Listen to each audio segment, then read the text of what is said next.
Welcome to WitchLit, a place to talk about the craft of writing and writing the craft. I'm your host, Victoria Rashke, author, publisher, witch, and nosy Scorpio. WitchLit is a production of Thousand Volt Press. Our small press publishes books we want to see in the world, including Changing Paths by Yvonne Abreu, Conjuring the Commonplace by Lane Fuller and Corey Thomas Hutchison of New World Witchery podcast, and Verona Green, my latest book. Find out more about us and purchase these and other titles at thousandvoltpress.com. Linda Radish has been contributing crafts, recipes, and ethnobotanical lore to Llewellyn's Herbal Almanac since 2012. She is the author of The Old Magic of Christmas and The Lore of Old Elfland. Her two newest releases are The Secret History of Christmas Baking and Turn Left at the Mooncrow Skeleton, a science fantasy novel. Outside the kitchen, she has special interests in paper crafts, minority languages, and exploring the suburban jungle.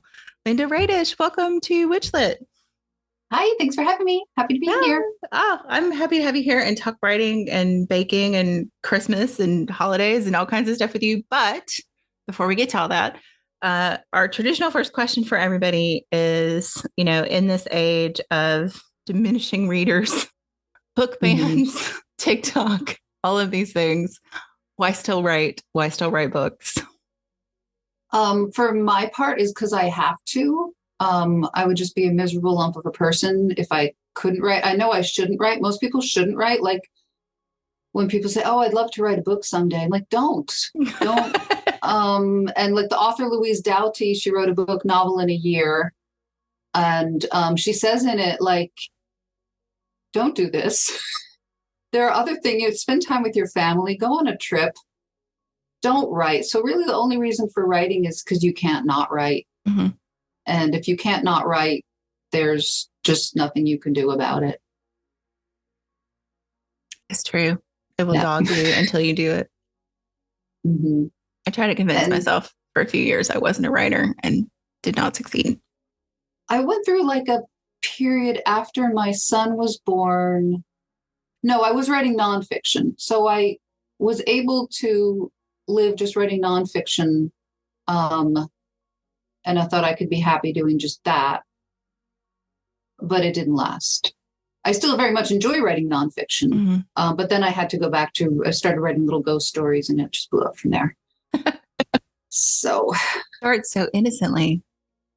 Yeah. Mm-hmm. Right. So I kind of wanted, you have been publishing for a while, and I want to talk about your publishing journey, but I feel like most listeners are probably going to know The Old Magic of Christmas. I mean, it is kind of your famous book, I guess, in witchy circles. So how did that come about? Like, what was the arc to getting there, I guess? So the first thing I ever wrote professionally was, I ghost wrote, no pun intended, a book called Celebrate Halloween, which is officially by Wendy Mass. But because she now has a successful middle grade fiction career, she's given me permission to say I wrote most of it. Like I think all but one chapter, at a time when we were both at different stages of pregnancy journeys and financial need journeys, and where one of us was having trouble, the other one was doing well. And so it was a good time for me to take over this job for her, mm-hmm. and make some money. So it was when I was pregnant with my younger child. I ghost wrote this book, Celebrate Halloween. And she gave me a stack of books, a stack of photocopies that, she had gathered as resources. And one of them was,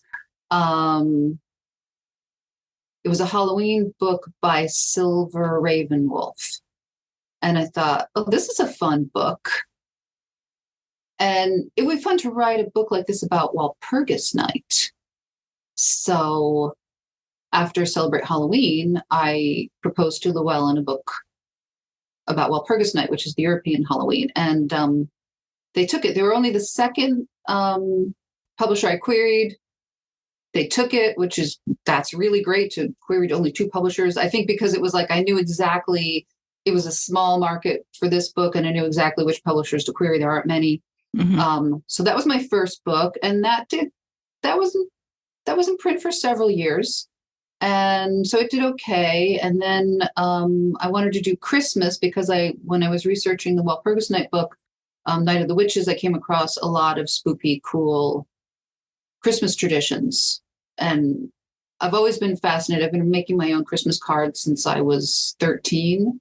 So I'm always like looking for cool traditions to illustrate on the cards. So that was right up my alley. That was the book that I would have wanted to read when I was 13. And that one did really well. It's still in print. Hopefully it'll stay in print for another few years. And then there were, I think, 2 manuscripts, and one was almost finished that Llewellyn said, no thanks. Like one proposal, one almost complete manuscript. They said, nah. So that's, and then I wrote one on elves, and the general public said, nah. And then I thought, well, maybe I'll try another Christmas book. And it did. And so far, so good. It just came out in September. So I find a subject that I'm interested in. I propose it. My editor accepts it. And then I have to find out all about it and do the research. Yeah. Yeah. What is the other advice is write about what you want to know about, not what you already know, right? What you want to know about. Exactly. And Neil Gaiman says, trust your obsessions. So if you have a subject in mind and you think, oh, I want to write a book about Pennsylvania Dutch hex signs, but then I'm going to have to read a lot of books about it. Then it's not for you. If you find yourself like devouring books about Pennsylvania Dutch folk art, and you're like, I should rationalize why I'm reading so much. Oh, maybe I should write a book about it. Yeah. It's like that. Yeah. So trust your obsessions. I love that. It's funny you're saying Neil Gaiman. I swear his name comes up on every episode. Well, he's the guy. He's the man, right? I know. I'm just like, maybe if we invoke him enough, I can get him on the show. Oh, maybe. I wrote a little fantasy novella because Llewellyn rejected 2 of my manuscripts because they said it's too many. I had it in a fictional framework. There's too many fictional elements. So back in the days when they had Amazon Create Space, I thought, let me get it out of my system. And I wrote a spooky little fantasy novella. And I sent him a copy because you can send him your books. But somehow, it's like the address is not really, it's like to his cat. Like you would address it to his cat somehow. So I did send Neil a copy of my novella. I didn't hear anything. Yeah. Yeah. I can only imagine how many books his cat gets. Right. When we still lived in Nashville, so it's been a few years ago, he read at the War Auditorium from Ocean at the End of the Lane. And it was the last tour that he signed books on while he was. Oh, he doesn't anymore? Not on the tours, I think. Okay. There were just too many people. There were 1,000 people, and everybody wanted books signed. So we stood in line and we got our books signed. And I had thought about what are you going to say? And then I just stood there, completely unable to speak. Like Ralphie in A Christmas Story. Yeah. I just felt completely overwhelmed. And I've worked around celebrities in my jobs. I'm usually not someone who gets tongue tied with famous people. Could not speak. And I blew my opportunity, So. Well, I'm sure he probably prefers you don't speak, I would imagine. I can, yeah. I mean, yeah, I'm sure. Just move along. Yeah. I mean, I love that on social media, he's very responsive to questions and stuff like that. I feel like that's probably better for him to have some distance. Probably, yeah. Yeah, I can't imagine what his overall fan base, what that's like to manage that emotionally. So I think, you have to distance yourself. You have to split yourself in 2. Yeah. I don't have that problem. Yeah. I kind of, it's funny. I think about very famous people don't belong to themselves anymore. And I'm like, I don't know that I ever really want that. Like, that doesn't really appeal to me. They are, in that sense, they're a product that we consume. So if we consume respectfully, that said, like, I'm a massive fangirl with my biggest, as you call it, fangirl squee moment was last year. So my favorite musician is Vlasta Horvat. He's a Czech singer and musician. He won the 2005 Český hledá Superstar, which is their American Idol. And I messaged him on Instagram, like in international English, so that he could easily translate it in Instagram. And I said, I love your music. I've written a Christmas book. It's been translated into Czech. I would love to send you a copy. And he said, no, I have just ordered it. When you come to Czech Republic, you can sign it for me. Oh. And he sent me a picture, and he posted it on his account of him standing in front of his Christmas tree, which his wife had decorated beautifully, and he's holding the Czech translation of my book. And he wrote a thing about how, writing and music bridges cultures. And so that's on my Instagram. Yeah, that was my proudest moment. So yeah, I'm like a huge fangirl. Yeah. No, I'm always like, love the things you love. I'm not about being cynical. Or above being a fangirl, I guess. Well, we have to get our inspiration. Yeah. Yeah. So I when you said you wish that you had the Old Magic Christmas to read when you were 13, it's like, I'm obsessed with Christmas, like the history of Christmas. And so obviously when I found your book, that's why when I emailed you, would you like to be on the show? And I for listeners, I did fangirl squeak when Linda said yes. So because I love this book so much. I also love the Walpurgis Night book. So I was so excited to read The Secret Baking of Christmas, Secret History of Christmas Baking. And I was not disappointed in any way, shape, or form. This was great. I'm glad. I also have to tell you that my entire family got a chuckle out of the black cake section. My husband is from Trinidad, and we were making the fruits for black cake while I was reading your book. Oh, okay. So how long did you let them go? So traditionally, we use his grandmother, Winifred. We use her recipe. She's Jamaican. Actually, his mother was Jamaican. And so traditionally, she ground the fruits for next Christmas. So they would go a whole year. We have never do that. And we don't grind the fruits first because we don't have a meat grinder. So we soak them first and then grind them in the food processor because they're soft. That's what I did. Even though Wayne said grind the fruits first, but I'm like, Wayne, I just want to get the fruits in the drink. Yeah. Yeah. You really have to have like an old fashioned like cast iron or cast aluminum meat grinder to really do it well without just tearing up something. Once they're completely soused, it's easier to put them in a blender. Yeah. Oh, yeah. But Wayne was kind of like, because everybody has their own recipe and, their own grandma's way of doing it. And I sent him pictures when I heated the molasses, and he said, pour the water in very slowly. And I forgot that. And I sent him a picture of the stovetop. Yeah. I guess I forgot to do it. We do not. So my husband cooks Trinidadian food, and he makes the browning in the pan, like when he does stewed chicken and stuff like that. I did do chicken in the pan after I made the black cake. Yeah. But for black cake, we actually buy pre-made browning at the Caribbean market just because we make a giant batch and it takes so much. We'd have to burn like a whole pound of sugar, which makes me a little nervous. So we buy it pre-made. And also it's funny because I was reading the recipe to my husband. He was like, almonds? What kind of sacrilege is that? And I was like, she says in the book that every family does it differently. I do. Yeah. Because I knew I was going to get pushback on that. Yes. Yeah. And I'm a novice at it. So, but yeah. Yeah. Our recipe has no spices in it.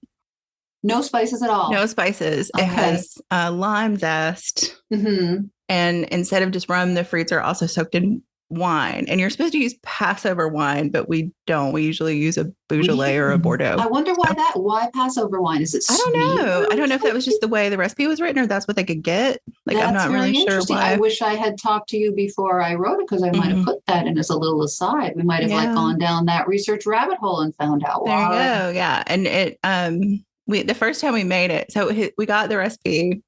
His mother got his grandmother to tell him how to make it because she didn't have the recipe written down. And so we got it the first year and realized that something had been left out.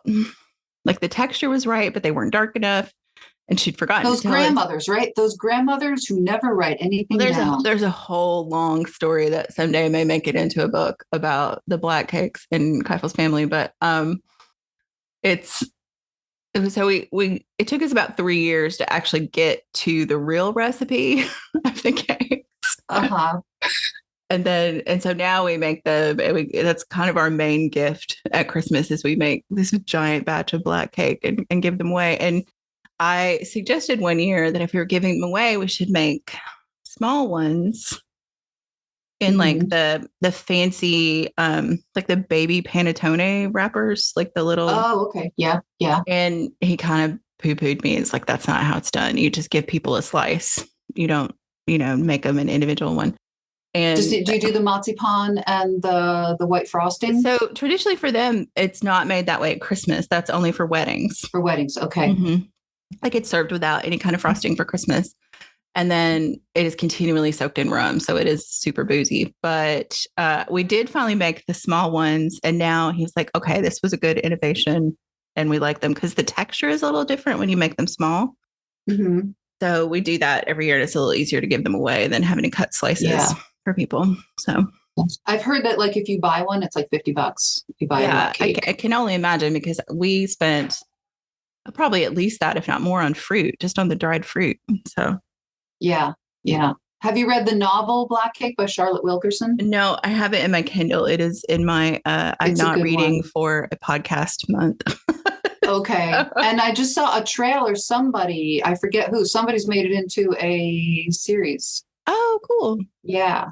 So I'm interested. But I can already tell in the trailer they changed some things that were in the book. But it's good. It's suspense. It's suspenseful. It's a family saga and it's a murder mystery Yeah. The story of Black Cake of my husband's family is definitely a family saga, not a murder mystery, though. I think there were a couple of years it came close. So.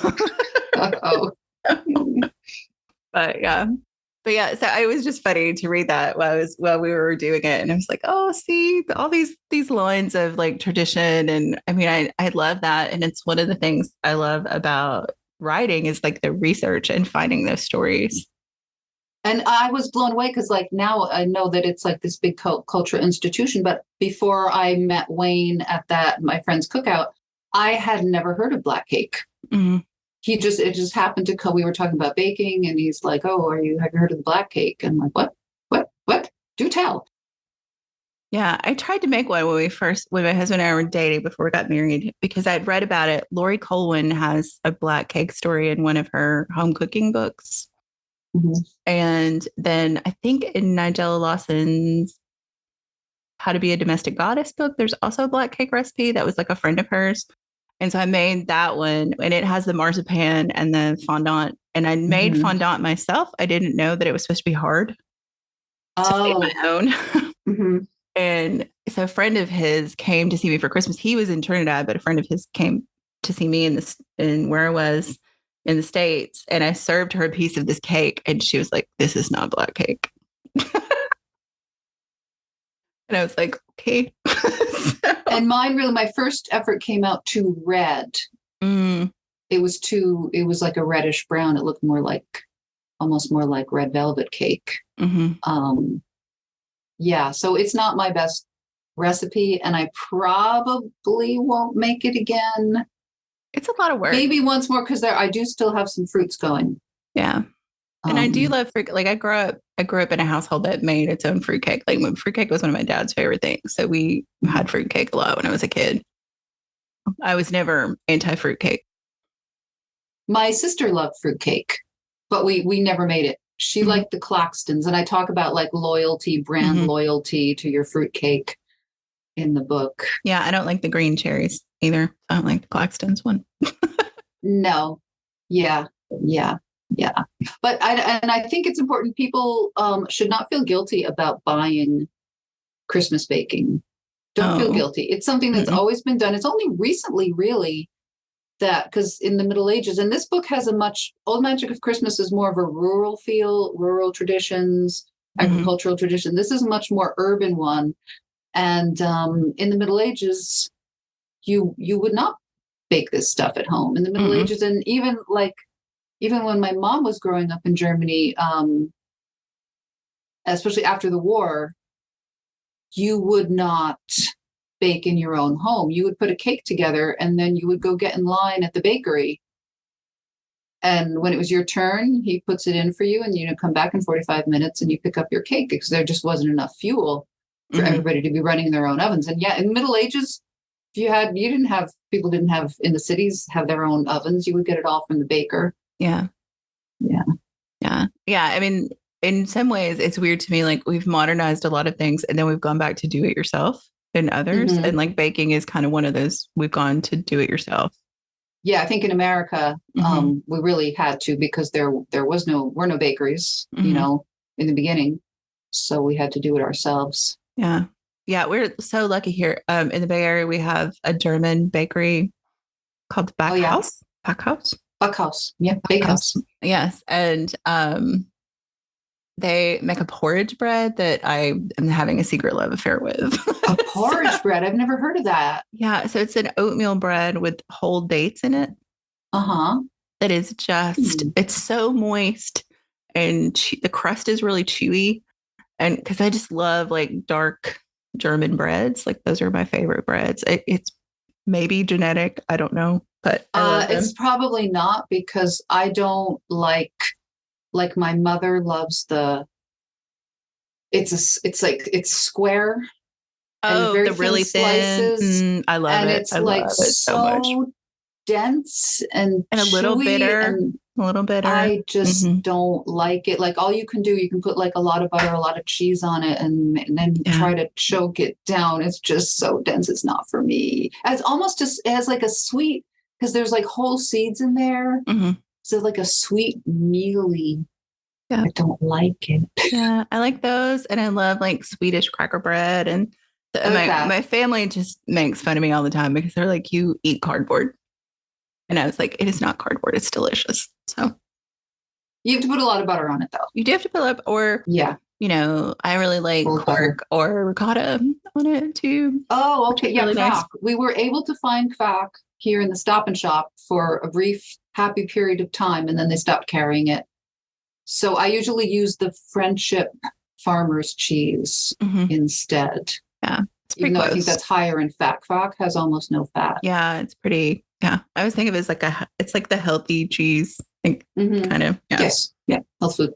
Yeah. Oh, yeah. So for listeners, it's like clearly this has turned into a cooking podcast. Well, we're talking about food. Yes. And writing about food.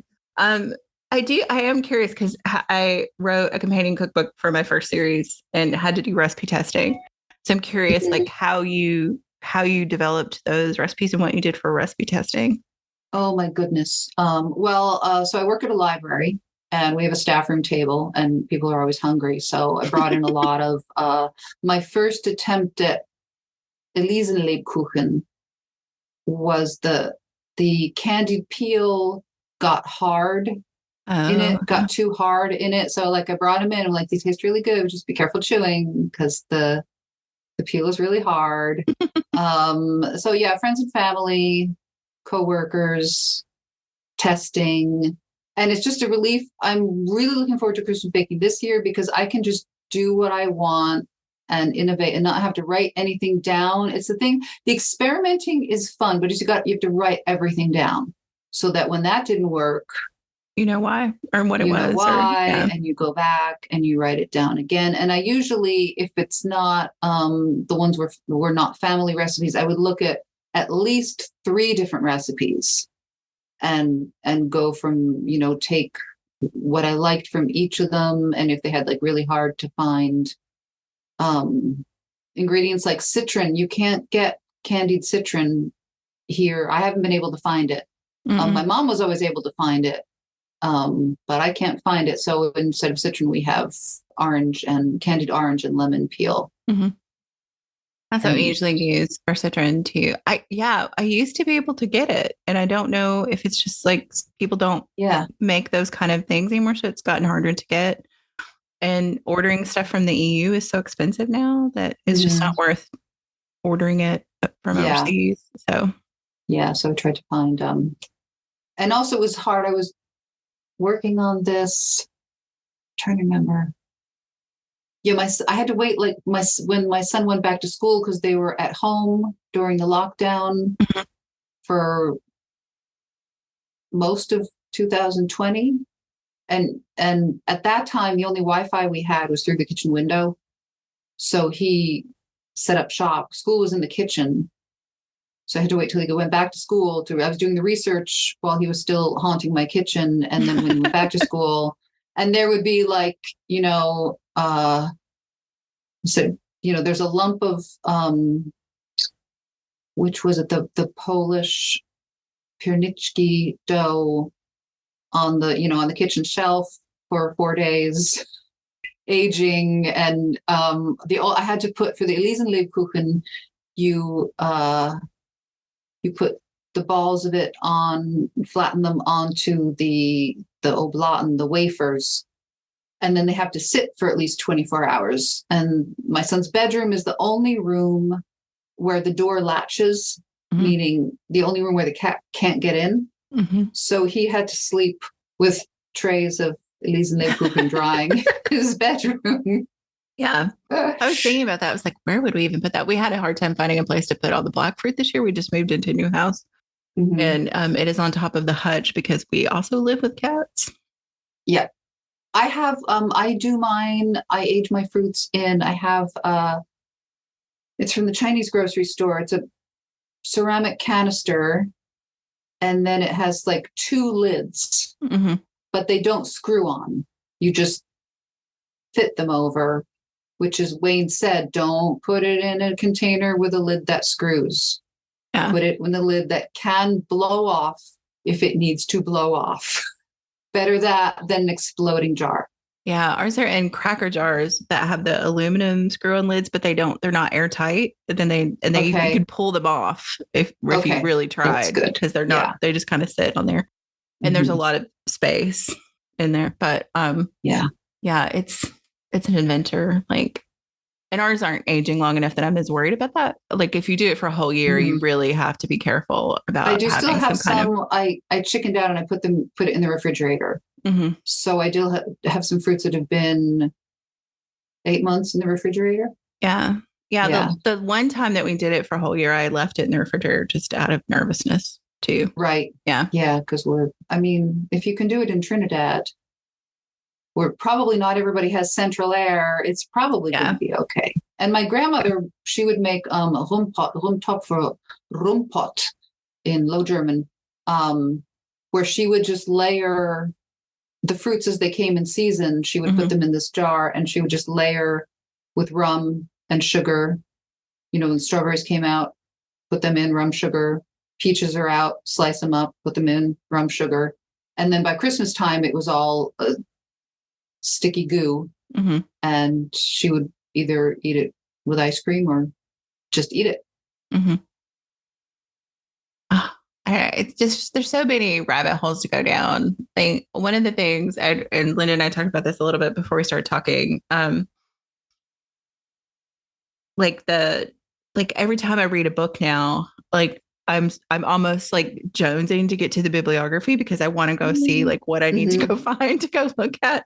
And so a lot of the highlights on my e-galley of your book are like, oh gosh, I need to track this book down. So yeah, I want people to look at look at the sources, go read those books, go to those sites. And because it was hard to get deep into anything because it was, there were so many routes. So I hope some people will like pick one route that really resonates with them and go down that rabbit hole. Yeah. Well, and I thought it was smart because I think if you're talking, especially about like European Christmas traditions, like each country has its own, and then each kind of sub-region of countries and different ethnicities in different countries all have their own to go. I'm mostly going to talk about like German, Czech, Italian. And it was funny when you said the sunny side of the Alps. I was like, oh, she's going to Slovenia because that was their travel thing for years and years.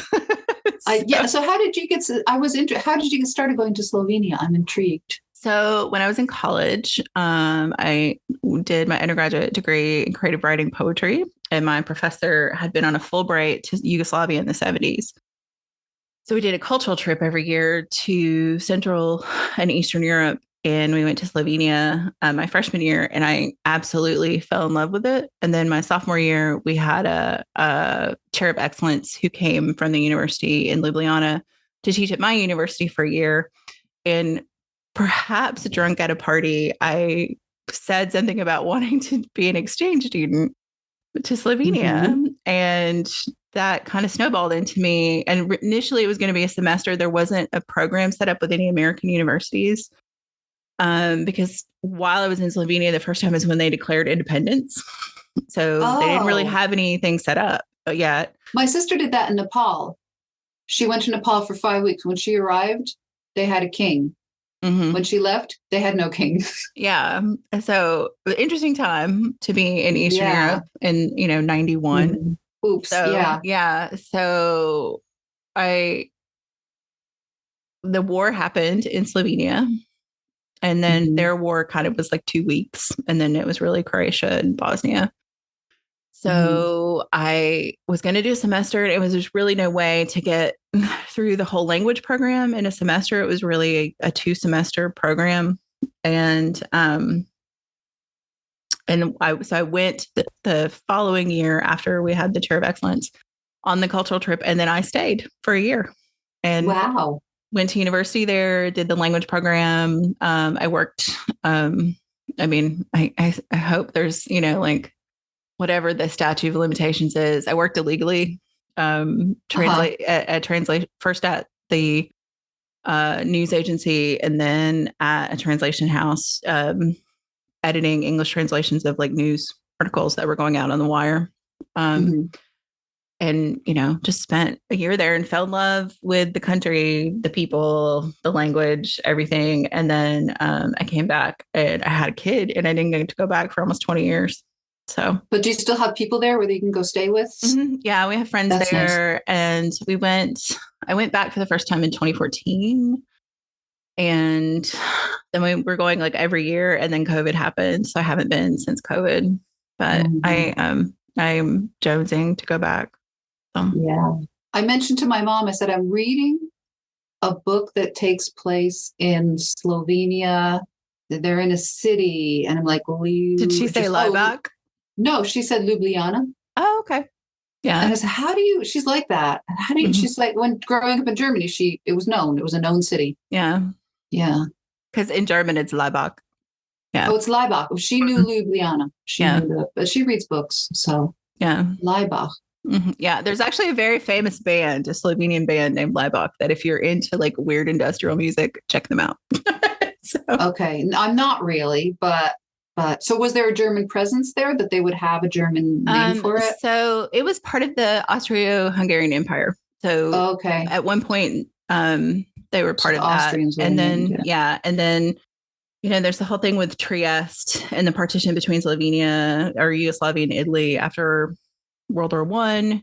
There's on the west part of the country, there's people who speak Italian and Slovenian on both sides of the border with Italy. And then on the eastern side in Prekmurje, there's populations that speak Hungarian and Slovenian.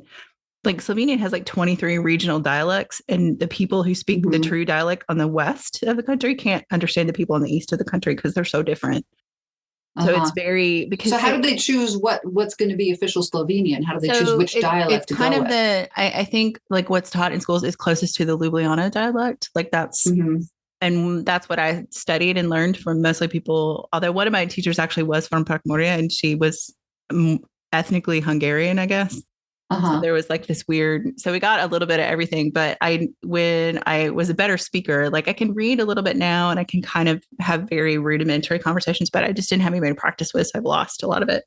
it comes back when I'm there. Like, like it. Yeah, you have to get like saturated. You got to get in the groove. It takes a while. But our friends that we usually stay with, they're from Maribor on the Austrian border, and he speaks German and as well as Slovenian, but their accent is it's noticeably different from the Ljubljana accent. And probably his German is Austrian German.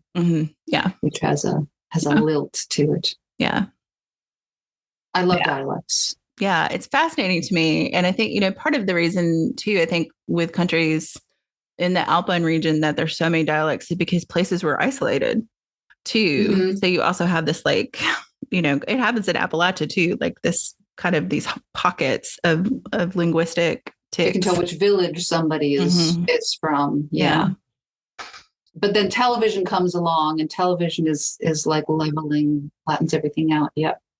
One of the things I always thought was interesting about when we lived in Slovenia is that unlike a lot of places in Europe, like Italy, especially, that dub everything into Italian, Slovenia has always used subtitles. So it was actually super helpful as a language learner.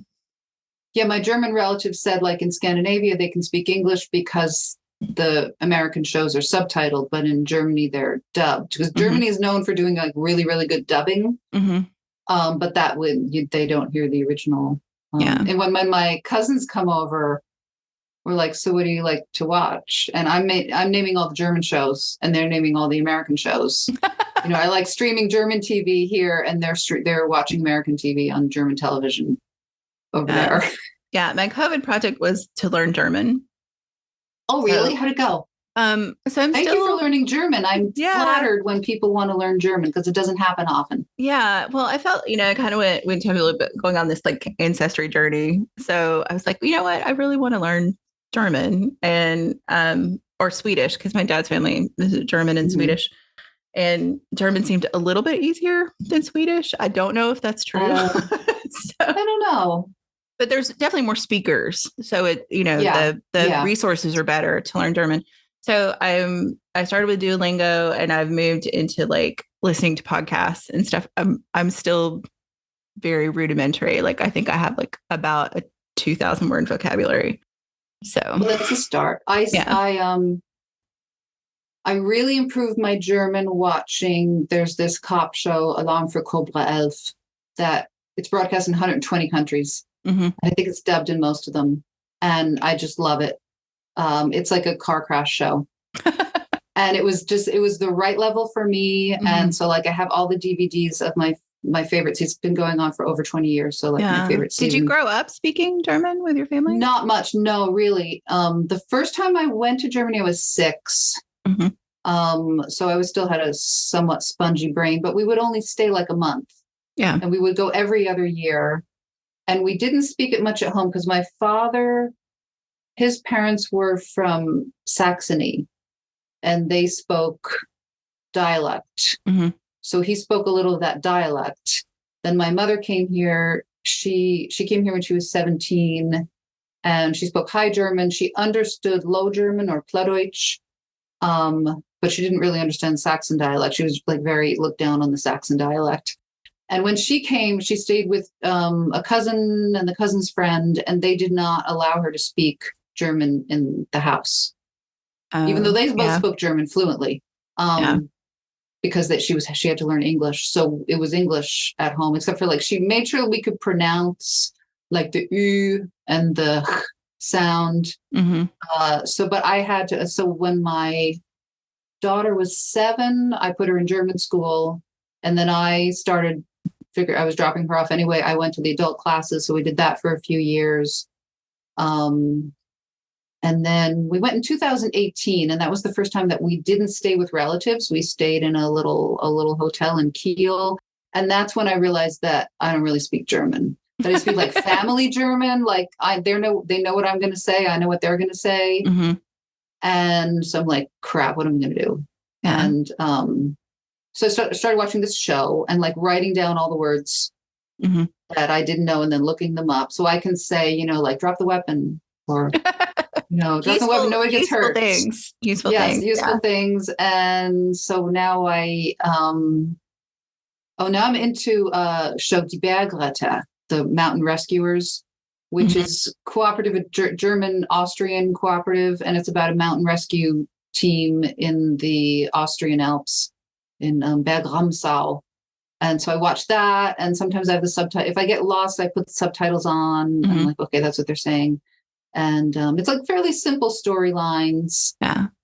beautiful views, and Mhm. that has a lot of Austrian German. Yeah. Oh yeah, I And bet. they Yeah. say, yeah, instead of I don't know would be in High German, ich weiß nicht, and they're saying ich weiß nicht. Mhm.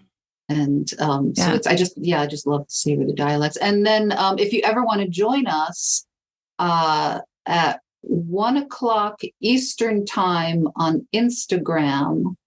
Lately, I haven't been able to go much because I've been working Friday afternoon. So it's every Friday, 1 o'clock Eastern American time. A bunch of us get together and on the Instagram live and speak Plattdeutsch. Oh, cool. And they don't make as much fun of me as they used to because there's two other, they're American, but they're from Germany. Mhm. So they speak fluent Plattdeutsch. Most of them are in Germany. Mhm. So at that time, I was the only American joining in. So I was a curiosity. And that's how I'm learning Plattdeutsch, just from like listening. So you listen to them talking. At first I understood like only a quarter of what they were saying. Mhm.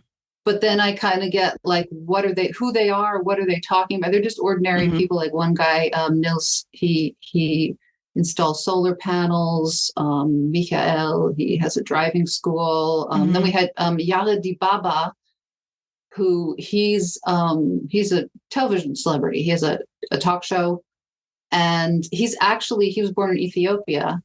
He came to Germany when he was 10, he and his family were political refugees. Mhm.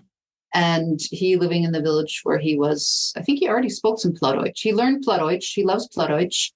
And he can even speak a bunch of different kinds of Plattdeutsch. Like one time, anybody who wants can, ask to join, Mhm. and then they'll bring you in. And somebody came in and he's speaking, this guy's speaking. And I'm thinking, wow, his Platt is even worse than mine. And then Yahad starts speaking to him the same way. He was speaking Siberian Plattdeutsch. Wow. Because there were a bunch of Germans from northern Germany who emigrated to, I think in the 1700s, they went and settled in Siberia. I think first in Russia, and then they were moved along to Siberia. Mm. And they still speak this different dialect. And Yahad, like he speaks Sibirische Platt. Wow. That's so Yeah, so cool. it's That's so cool. cool. So yeah, Oma Ani is the guru. She's 84. Mhm. And so she's kind of the linchpin of the group. It was her granddaughter who started it during the lockdown. Can't go out. Hey, let's do this. Maybe grandma wants to speak Plattdeutsch with other people. Let's see who else is out there speaking Plattdeutsch. And then it just like took off. Oh, that's really cool. Yep. Yeah, it's funny to me, like when you said family German, the last time I was in Germany, we stayed with friends, and her mother doesn't really speak English. Mm-hmm. I mean, she can understand it a little bit, but she doesn't And really where in speak it. Germany were you? So we were in Dortmund, Mm-hmm. and which is not where my family's from, but it's where they live. And it's actually a friend of my husband's before we were together. And her mom and I were alone and Uh-oh. started having a conversation kind of in like the little bit of German I knew, the little bit of English she knew, and wound up having this kind of deep conversation about like women in the church Oh, in wow. Germany. Like it was not oh, what kind of bread do you make? It was like a kind of deep conversation. And our friend Cool. Yana walks in the room and she was like, "You two are talking to each other?" And so her mother is convinced that like my inner German just came out, and that was how I knew how to. Your inner German emerged. Yeah. She was fascinated that my family was German, and I was like, now that village is in Poland. They were Pomeranian, and so yeah. Yeah. My uncle's wife, my maternal uncle's wife. She was born in. I asked her one time, where were you born? She said, Poland, because where she was born is now Poland. Mm-hmm. Yeah, because it went back and forth and back and forth. Yeah. Fascinating stuff. And then, like just I think it's an excellent example of just like the rabbit holes of research, like where you can go down and like minority languages. I love that you have an interest in that because it fascinates me too. And I think in a different life, I would have been a linguist. They're So, very, very important. Because I just like, okay, so I'm learning Low German because that was the language that my great grandparents were probably the last generation in our family that spoke it as a household language. mhm, My grandmother was she was like, she was like, well, she was very urban, mhm, let's speak Hochdeutsch. She would have spoken it as a child, but, mhm. growing up in her apartment, it was just High German. So just the joy that it gives me to be able to learn my great grandparents' language and speak to other people in it is just like, we're not, the Low Germans are not a persecuted people. Mhm. But just it means so much to me to be able to do that like people who are persecuted, people whose language has been stamped out and Mhm. that's tried to be erased, for them to be able to bring that language back is Yeah. just so important. Like they've done studies that Native American tribes where the native language is still spoken on an everyday basis, they have lower suicide rates than those where the language has been lost. Mhm. And when the tribe makes an effort to put the language back in, start teaching the kids the native language, the suicide rate goes down. Wow. Because it's Yeah. just like language is so important to identity. Yeah. It's important to identity and like how our brains work. And I mean, there's so much to it. When I was in Slovenia and I was learning Slovenian, one of my friends is a sociologist, and she and I were talking, and she said, when you start dreaming in Slovenian, you'll know that you've started Yeah. to think in Slovenian. Mm-hmm. And she said, but always continue. She said, if you stay here, which, at one point I thought I might, you still need to read in your native language because your brain is wired that way. And that's healthy for you to do that. So it's kind of that same Yeah. idea that. Very. Yeah. I think everyone should have a chance to flourish in their own language. Mm-hmm. Like here, I think everything should be in English and Spanish. Mm-hmm. Well, in California, it is. I mean, there are a It lot is. of, That's good. yeah, That's good. I mean, like at a lot of work, stuff's in English and Spanish. I speak really sucky Spanish, but I'm the only one. So I'm Mm-hmm. like, I've been pounding the Duolingo because we have people who come in and they only speak Spanish, and they should be able to do that because Yeah. English is not the official language. Yeah. The United States does not have an official language. I think a lot of people don't know that we don't A have lot an of people official don't know language. that. Yeah. Yeah. Yeah, it's been funny. We live in San Jose in a traditionally Spanish speaking neighborhood. And a lot of the small businesses only have signs in Spanish, and the Mhm. people who work in there only speak Spanish. So I have kitchen Spanish from working in kitchens, and I took some Uh-huh. Spanish in high Oh, school. okay. So I'm able to order and do things like that. But the first time my husband went in to get like tacos at this little taqueria down the street, Mhm. they brought somebody from the back who had enough English for him to order. And he was like, he said, I could see how like somebody would be like, there could be a backlash that it's like, you're in America, but he said, I felt so good to walk in and realize I was the only person in that whole building who spoke English and know that this place was flourishing. He said it was just really nice to have that experience. Um, but it's one thing I like about living here is that there are so many. I think there's a Japan town and a Korea town, and there's just all of these different places where people are living and working and speaking their native languages. So Yeah. Yeah. My sister, she did like she died several years ago, but she did interior finishes, very in like gilding, very specialized stuff. And she worked a few months in Singapore on a job. And one day she said it was like, how we have Starbucks on the corner, they have diamond stores on the corner. And she just decided one day, she's like, I'm gonna walk until I find a place where nobody speaks English. mm-hmm. And so she walked many blocks, and then she found like a little noodle place, and she went in there and had to order with pointing and hand signs. Mm-hmm. And she was given, she got her food and all went very well. But she's like, I want to be somewhere where nobody speaks English.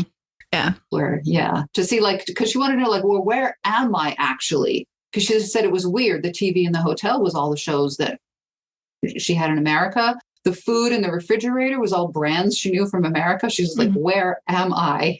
Yeah. Yeah. Oh, that's cool. Speaking of research, and I guess kind of wrapping back around. Oh, should we go back to Christmas? Do we want to talk about Christmas? Well, I wanted to ask, because one of the things I thought was really interesting about the book is that when you talk about when you started, you didn't know how dark things would get.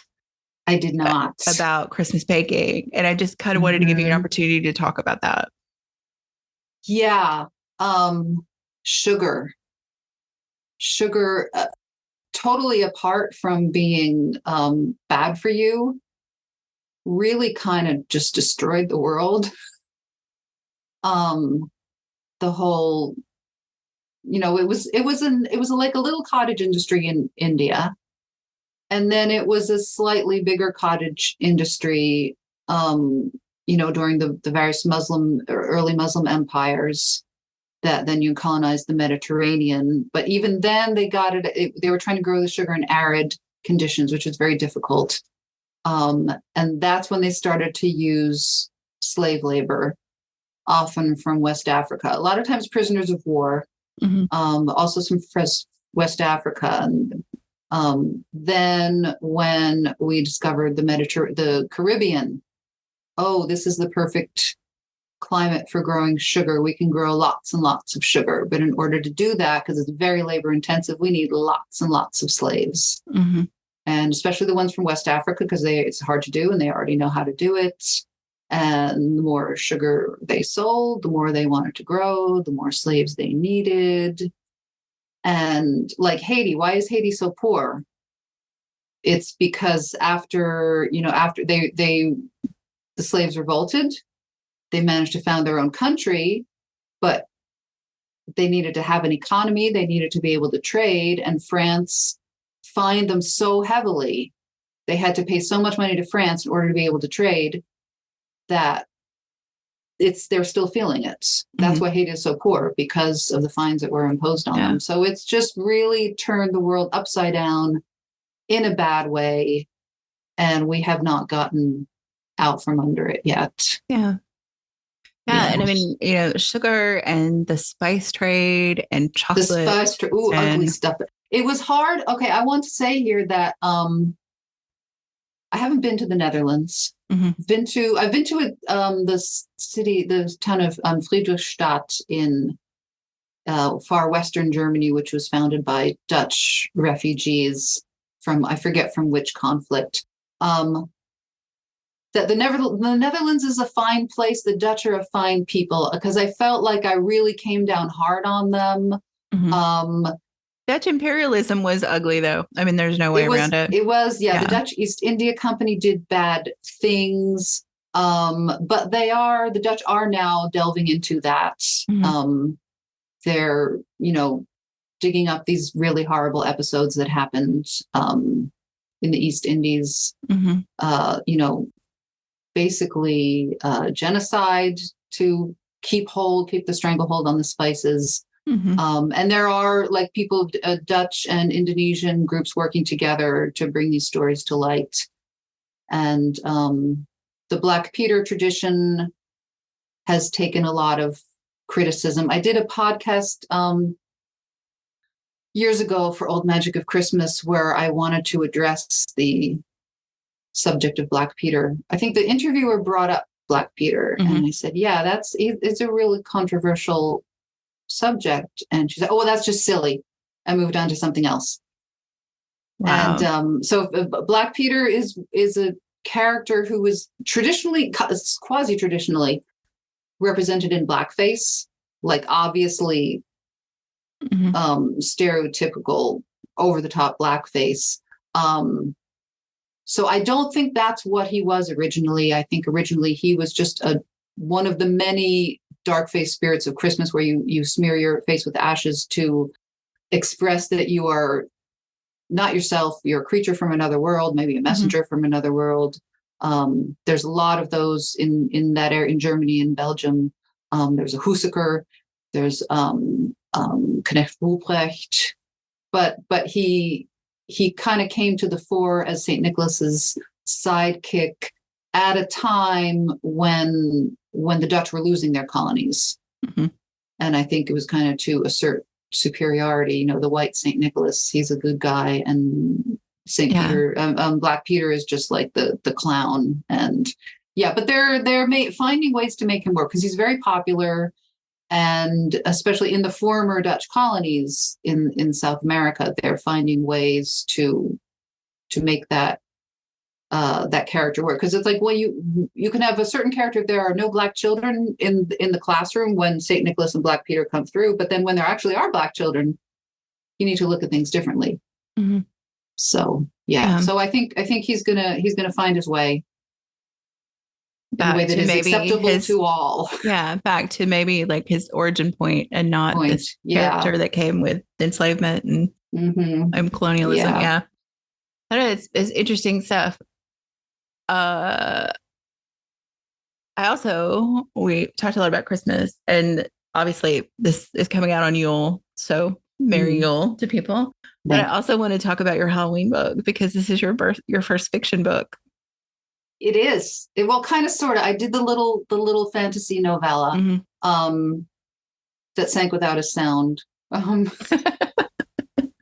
was an exercise. It was fun. Yeah. Beneath the Waves. I keep thinking like, all right, I'm going to take it out of print because you can do that with Create Space. But then somebody will write a review, a nice review, or somebody will actually like buy it, and they're like, oh, okay, I'll let it go a couple more months. Yeah. So yes, this is my first full length novel. Not that I've written, but that I've felt that, okay, I'm ready to put it out there. So synopsis for listeners if they're interested. I know it's the worst thing to ask a writer to do. Yeah, we hate synopses.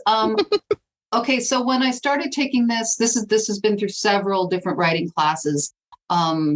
We have a really good adult school by us, and the writing class that I'm in now, I've taken I'll go away for a semester and then I'll come back. So, but then I've taken other writing classes too. And one I went into a revising your novel class, and the first session we kind of went around the room, tell us what your project is, and I said, I'm writing a science fiction novel. It's kind of like The Martian Chronicles meets General Hospital. And it was crickets. They were like, oh. But the writing class that I stayed with, they laughed. And that was the reaction I wanted to get. Because that kind of is, it's slice of life science fiction. I love The Martian Chronicles. I've read The Martian Chronicles. I don't know how many times I've read The Martian Chronicles. But I can't write like Ray Bradbury. That's not my style. I don't know what my style is. Maybe you'll be able to tell me. I'm only a chapter in, so so they have we're on another planet. It's far in the future, and there are some big problems, but there are also, we talk about, so one of my favorite parts of The Martian Chronicles, which that was originally short stories. They were published independently, and then he put them all together. There's one where these kids, they're colonists on Mars, and these kids go out one day to play in the ruins. And in The Martian Chronicles, the dead Martians just kind of turn like to ash. It's like dead leaves and ashes. That's their remains. And they go and they're playing amid these ashes of dead Martians, and they're having a wild time, even though we know it's like, this is kind of creepy. And it mentions what kind of sandwiches they brought. And that's mine. It's that's what I like. We think that the original inhabitants of this planet are all dead, but are they? They've left some really cool ruins. But I always tell you what kind of sandwiches people are eating. Yes. I love that. It's like that. Well, and for listeners, Linda is reading my book right now, and there are a lot of sandwiches in it. There are a lot. I like telling myself she must have worked in a kitchen. Yes. Or in kitchens. Yeah. Yeah. Yeah. There's a lot of, like, you have to be eating when I'm getting hungry when I'm reading your book. Yeah. It was funny because a lot of people were like, okay, I want the recipe for Joe's brownies. And I was like, okay, well, it's not really, I mean, it's like based on a Barefoot Contessa brownie recipe. So yeah, sure. So during COVID, during the early part of COVID, I was like, okay, I'll just write the cookbook because I don't know what else to do with myself right now. And so there is a cookbook to go with it if people, want to eat what they're eating in the books. They sound like kind of labor intensive. Some of them are. Yeah, some of them are. There's a little section about like what they eat at home in there too. So. Oh, and I've been casting it in my mind. So I picture Milo as Tom Beck, who's a German actor. He's my favorite German actor. Picturing Milo as him. So I'm hoping I haven't finished. I just think Joe could be a little nicer spoilers. To Milo. And then Igor, I don't know, was his name Igor, who paints the Yeah, who comes and paints the cafe, the tea house. I'm picturing him as the German actor Sebastian Ströbel. And I'm liking Igor. I wonder if Igor is going to come back. Say nothing. No comments. No comments. And what I like with yours, you don't close the door as I close the door a little sooner than you do. There was one time I'm like, please close the door. Please go. Oh, thank God she closed the door. Yeah, it's funny. I have a writers group that are largely romance writers, although a couple of them write other things too, like some nonfiction and some other fiction. And but two of the people write like straight up erotica, and then one of them writes very steamy, like reverse harem, kind of stuff. So okay. Among them, I am like the most vanilla writer.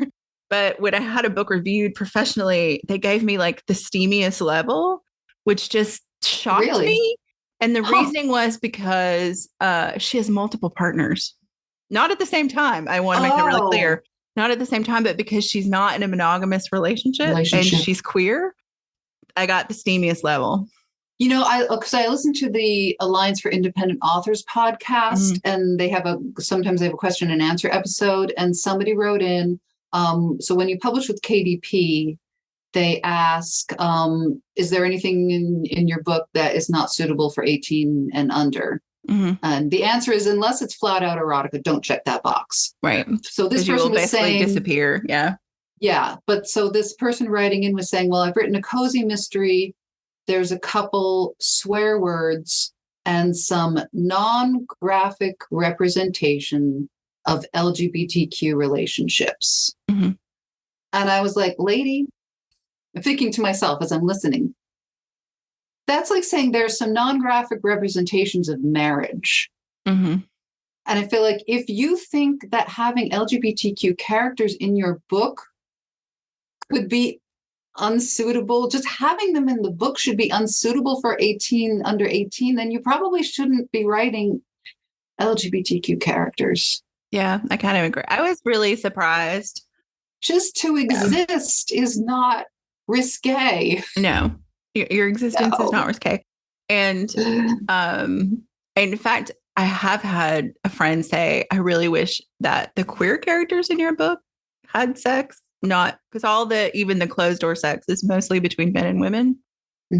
And she's like, none of your queer characters get it on. And I was like, you have a point.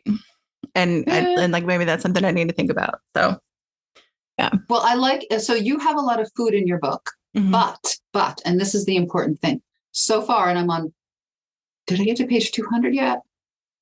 I'm past the halfway mark. I don't think anyone has really enjoyed a meal yet. And they never get to sit down and eat. Yes, because sitting down and eating and having good sex stops the plot. It like, would you say, and she went to the bathroom and she sat down and she had a very good bowel movement? No, because nobody needs, if it was good, you don't need to know that. Right. Yeah. So I hate it when people, that's one reason for me to close the book when they describe the golden, creamy, wonderful things like, why are you telling me this? Oh, is it because, like, if you're going to tell me they're eating a wonderful meal, then a bomb had better drop on the table. There has to be a reason. So my rules, don't let your characters enjoy their food. Like when she makes those, was it the twice baked souffles? And then they burn and she has to dump them outside. That's what food should be in fiction. Yeah. I mean, it's supposed to drive the plot. And I think for me, like, and you may find this too in your writing, it's like the thing you know the best, that's like the closest to you, is the thing that you kind of fall back in when you're writing and you don't know what to do. Cause I don't plot. I just go for it. My characters, they write my plot. Yeah. Yeah, they tell me what to do. I like it. Discovery writing, I prefer over pantser. A discovery writing. I like that. Well, my main character, so they do have a university on this one university on the planet where they live, and she's majoring in Old Earth feasts and festivals. So that's kind of the link to my nonfiction writing. And the protagonist is a carpenter, and here I am in my boss, the general contractor's office. So, and I would call him up and like, what do you call this? And how often do you go to the lumberyard? Yeah, no, it's good to have real people to talk to. Yeah, and the thing I found when you're writing characters and you need to interview people is as soon as you tell them you're writing a book, they would love to talk to you about it because they love what they do. So they want to talk to you about it. And then you get even better, interesting things to add to your writing. Yeah. No, it's a wonderful, I mean, I think that I love the research part. I mean, I enjoy writing too, but the research is like just, that little area to nerd out. It makes me really happy. And you have to do research for fiction too. It's just kind of like a different kind of research. Yeah. And I always think about like, I find out these little things, and especially when writing fiction, you can't put everything in. It's important that your reader knows that but you can't put it all in. So like my original manuscript was 240,000 words. Oh, wow. Yes. Yeah. I am not a doorstop writer. About 80,000 words is where my brain's like, okay, you're done. So I cut a lot, but then the rule is your first novel, when I was still querying, when I was still trying to get an agent, trying to get an editor, thou shalt not write a first novel over 100,000 words. And I got it to like 150. And like, I don't want to cut anymore. And then I always thought either it's a single volume or it's a trilogy. And people say, oh, that's 3 books. It's a trilogy. And I'm like, well, it's not. And then it like one day, like 3 o'clock in the morning, I thought, wait, I could make it 2. It could be a duology. I found a duology is a thing. And it was immediately clear where to cut it. So now since I'm cutting it, the second volume is pretty much finished, but I have to build out the front end. And a lot of what I cut from the original Doorstopper, some of that can come back into the second volume. Yeah. Yeah. That's why you never throw things away. So I always tell people, never. So never throw anything away. They're all still there. Yeah. Yep. Oh, that's awesome. Like I said, I know, I could talk forever, and I try to keep the podcast to an hour just because I feel like that's attention span for a podcast. Yeah. So I want to give you, before we do our game of chance question, I want to give you an opportunity to plug. Like I said, this will come out. The novel is out. The novel is out. The episode. Yeah. Yeah. The episode comes out on Yule, but both your books will be out. I mean, they're both out now when we're recording. Yeah, so so let people know like how to find more of your work if you want to be found. And if you've got anything coming up that people would be interested in. So yeah, both books are on the Llewellyn. My nonfiction books are published by Llewellyn. They can be found on Amazon. They could also be found other places. And a woman in my neighborhood, she came into the library where I work, and she told me she's working for Bowker. She was at the Frankfurt Book Fair, and she said, my book is in some part of a program to like make books more accessible to independent bookstore owners. So my Secret History of Christmas Baking, stories and recipes from tomb offerings to gingerbread boys. I always want to say tomb robbers, because there's a lot of tomb robbers also in the book. There's tomb offerings to gingerbread boys. Might actually be in stores, which would be a first for me. but you'll also get it directly from Llewellyn, Amazon, Barnes & Noble, all those things. And then my science fantasy novel, Turn Left at the Mooncrow Skeleton, that's exclusive to Amazon because that was the only way I could do it. So you can get that on Amazon, Kindle, or paperback. And I have a little thing at the end that says, if you enjoyed this book, please consider writing a review. If you disliked it in interesting ways, please consider writing a review, because what one reader didn't like might be exactly what another reader is looking for. Yeah. So I'm on Instagram. Instagram at Linda Radish is most of my nonfiction and things I bake and walks I take. And then for the science fiction, it's Linda Radish SF. Cool. Awesome. And that'll be in the show notes too. We'll put all links in the show notes for folks. So our last question is a game of chance. Uh-oh. And I always joke, I have leaned into being a Scorpio. But I also don't know how to do small talk very easily. I always want to know like people's dark secrets when I meet them. Okay. Maybe it's brighter water. Yeah. Oh, yeah. Maybe it's brighter brain. But that's how my brain works. So the last question, I'll roll a die. Depending on what number you get, you'll get a question about death, sex, religion, politics, or money. And if I roll a 6, you get to pick which one you want. Oh, okay. And you can say pass. No, I'm not going to do that. I'm not going to pass. Religion. Which is interesting. Based on a book about Christmas that doesn't really talk about like the Christian aspect of it. It's more about the baking.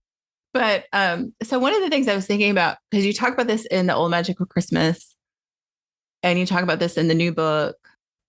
For you, like, I know you've done a lot of research around this. So what is the best Saint's Day for food?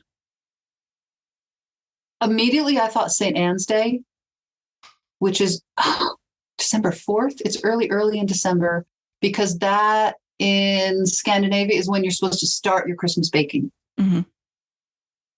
So that's my knee-jerk reaction. Yeah. I'll have to look that one up. St. Anne she's not in the book, though. She's mentioned in Old Magic of Christmas. Mm-hmm. But in Secret History of Christmas Baking, St. Maurice and St. Catherine really dominated it. St. Maurice of Thebes and St. Catherine of Alexandria. Mm-hmm. They just kept popping up. Over and over. I even think if you look at the cover, in the lower right-hand corner, there is a figure who I sent my editor a picture. There is a statue of St. Maurice in Magdeburg Cathedral in Germany. And I said, this is St. Maurice, if anybody wants to put him on the cover. So yeah, he was from Thebes. He's traditionally portrayed as Black, as sub-Saharan. And so there is a dark-faced knight in chainmail in the lower right-hand corner. But he's got a pinafore on, a pink pinafore on, and hot mitts, and he's taking gingerbread boys out of the oven. And he's also got boobs. So it's like, is that St. Catherine in drag? Or is it St. Maurice in drag? Or is it both of them? I like that you have a drag saint either way on your cover. I have a drag saint. And those harpies are, there's a lot of gender fluid.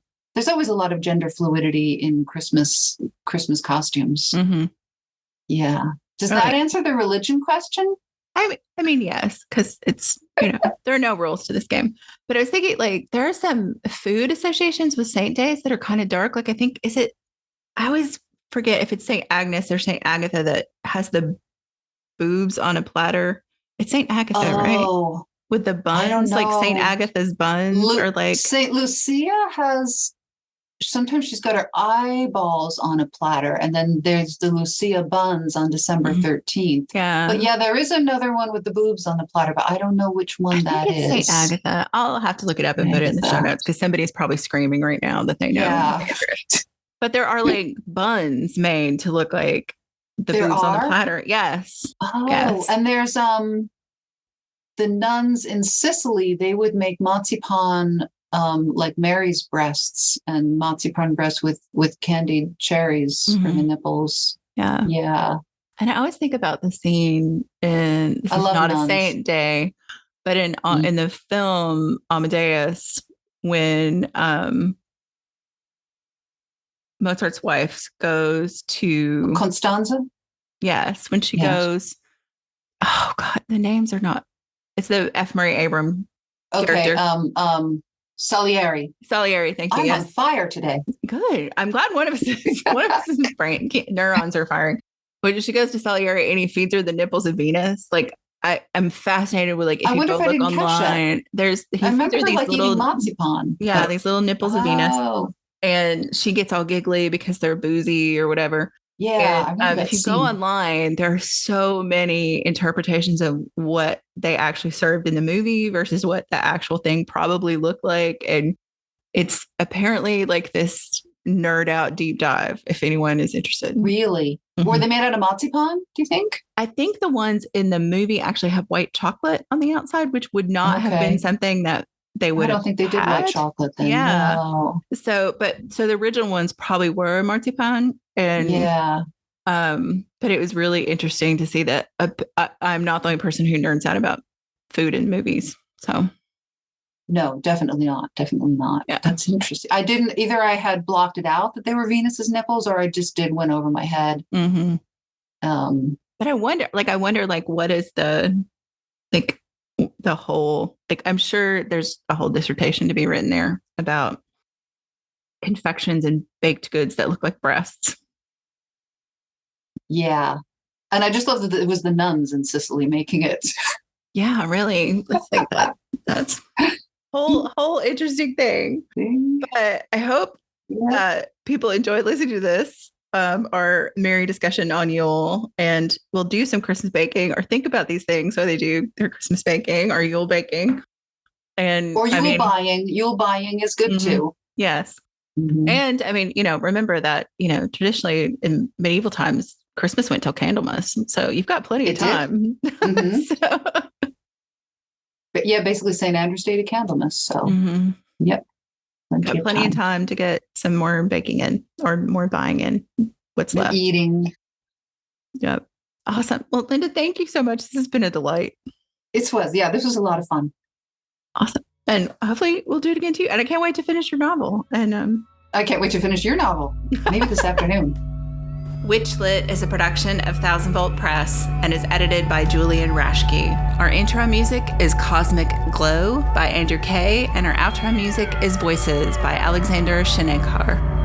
Sue Fortal edits our transcripts, which are available with all of our previous episodes at witchlitpod.com. You can follow us on Instagram and Threads at witchlitpod. Please help other witches find us by leaving a rating or review wherever you listen to podcasts. Thank you for listening to and reading WitchLit.